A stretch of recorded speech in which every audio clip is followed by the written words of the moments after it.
are grateful to you. You have inspired the whole world. Your leaders, Madiba, Nelson Mandela, and all the leaders who are deep at the heart of everybody around the world. Let's give a big applause for the leaders of South Africa.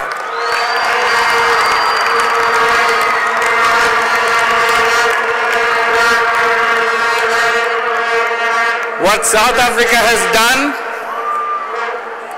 we can do it for the whole world. We can change it completely. Nobody ever thought the apartheid is going to get over. But you made it happen.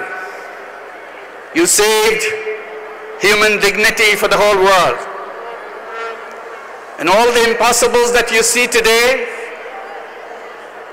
will disappear like that if we work together. And that's what the message from South Africa is. When I was a young teacher in Bangladesh, the country was going through a terrible famine. People dying for not having tiny little food.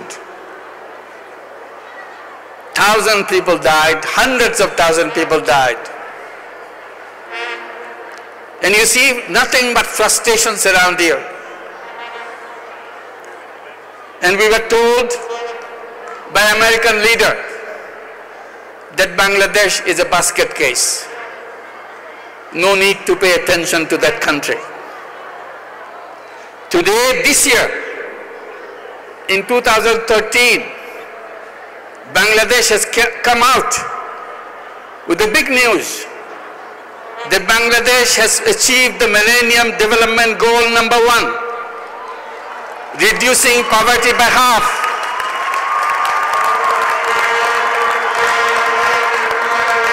Not by 2015.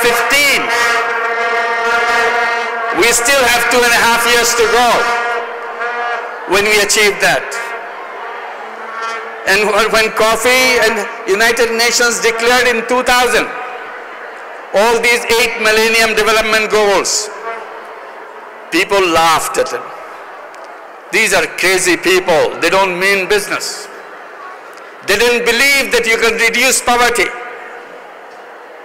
Now when Bangladesh comes out that announcement that we have achieved it,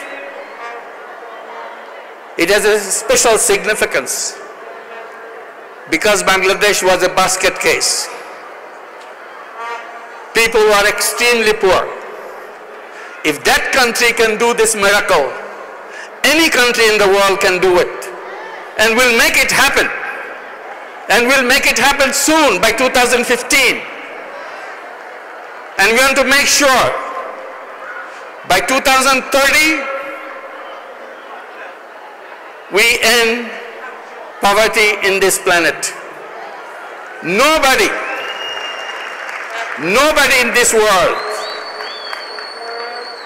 would be called a poor person. Nobody in the world will be a poor person on this planet. Then we'll have a great museum, like you have a beautiful stadium here.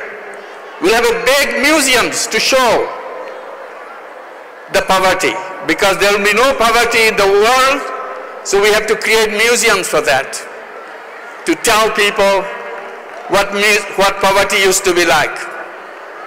And that's what you'll be doing. And that's what the youth can do. Because you are a very different kind of young generation. You're not like the young generation that we were.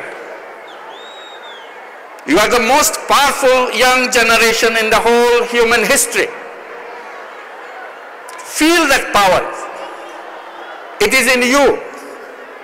Not that you are a very special kind of young people. You are just a lucky young people.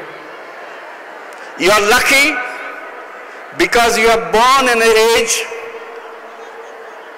where all the impossibles are becoming possible. Because of the technology in your hand, the very powerful technology.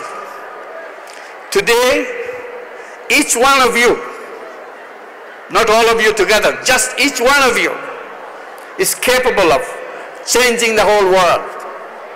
Feel that power inside of you and make use of it. If you don't use your power, that will be wasted. Don't waste your power. Look at the world, what it used to be 25 years, 30 years back. There was a country called Soviet Union. Probably you don't even know these days. It's gone, finished. It doesn't exist. There was another big fight, big war about it. It just collapsed. There was a wall called Berlin Wall. It doesn't exist. It disappeared. You can go on listing things. They used to be called Cold War. You never heard of that. It doesn't exist. And you can have a whole list of those items which doesn't exist now. At that time we thought, that's the world we have to live through. How lucky you are.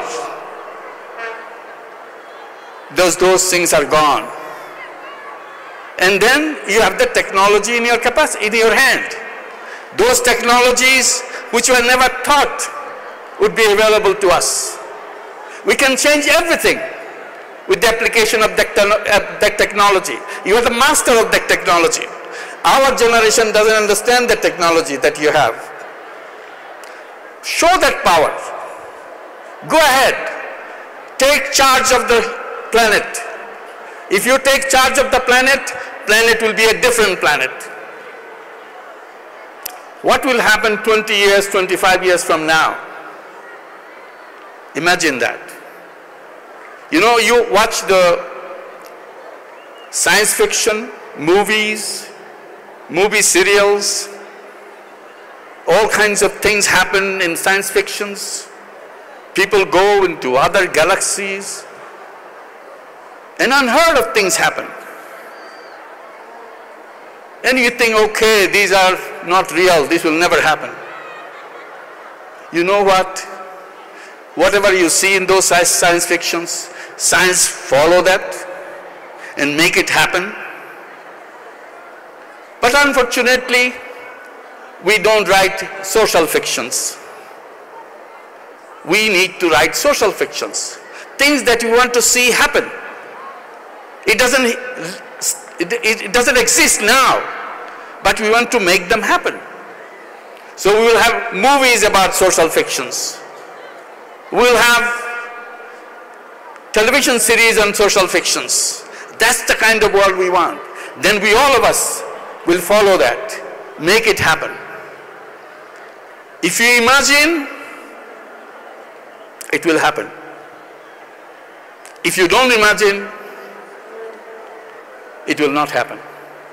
So one of the tasks that you carry with you from the One Young World, to let your imagination blossom. Think about it.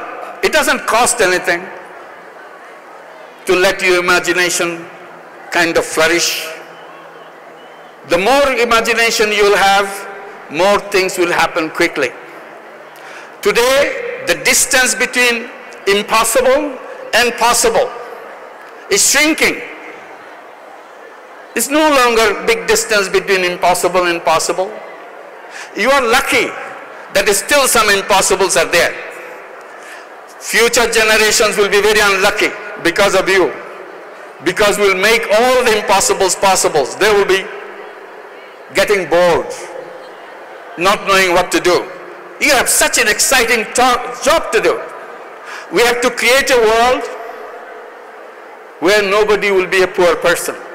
And we can do that. And we can fix a date. And I'm suggesting 2030 as the date.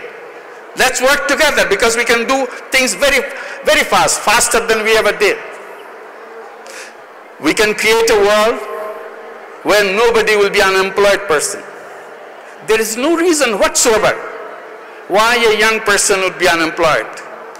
There's nothing wrong with the young person. He's as capable, she's as capable as anybody else in the world. Why should anybody be unemployed? Who punishes a young person to remain unemployed? Not him, not her. It is the system which is punishing the person. Should the system punish a person? Should the system punish the people? Or people should punish the system? So we have to redesign the system. That's why we talk about social business, another kind of business. We know only one kind of business because of our narrow-mindedness. The profit-making businesses, profit-centric businesses. Human beings are much bigger than just being selfish. Human being as big in selflessness anybody can think of.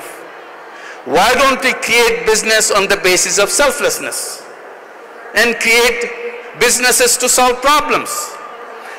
If you bring all our creative capacity, your creative capacity, that's what you're good for.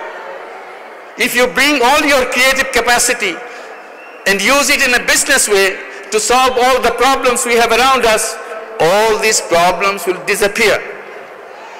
And that's what we want to do. Let's get ahead of it and make sure that we solve all the problems that we see in front of us. We bring all our capacity to make that happen. Thank you very much. Thank you.